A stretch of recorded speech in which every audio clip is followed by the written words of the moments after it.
The alternate universe. The bizarro world.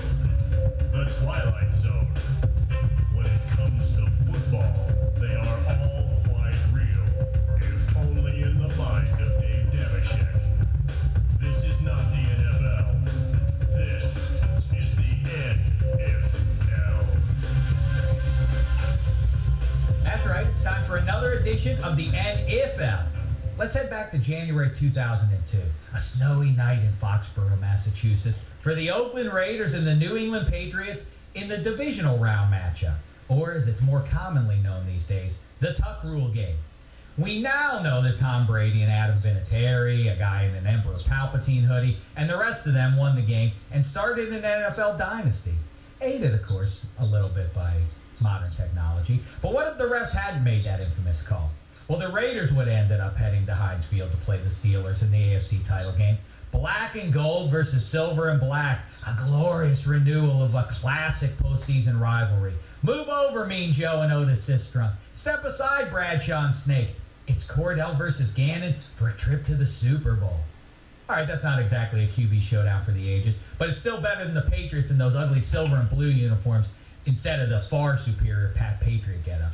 Anywho, let's assume the Steelers come out flat against Oakland, just like they did against the Patriots, just like all Bill Cowher coach teams did in his reign with the Steelers. This means Al Davis's fellows get to New Orleans to face the St. Louis Rams.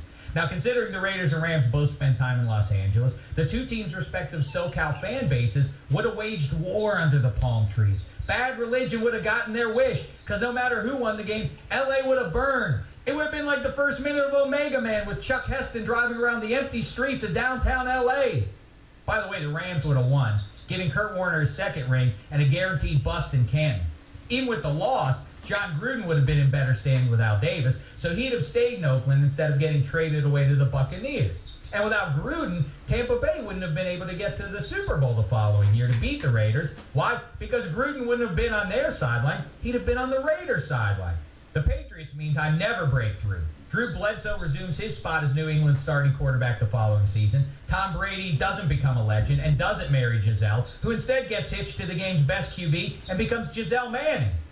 Then again, maybe we go back 2 more years to the '99 NFC title game to make the right call on the catch by Tampa Bay's Burt Emanuel against the Rams. In that case, QB Shaun King and the great Bucks D go to the Super Bowl, beat the Titans, giving the world Mrs. Giselle King. Or maybe she just gets hung up on a certain fella's rugged good looks, boyish charm, and sultry voice and becomes Giselle Dameshek. Done and done. This is the NFL.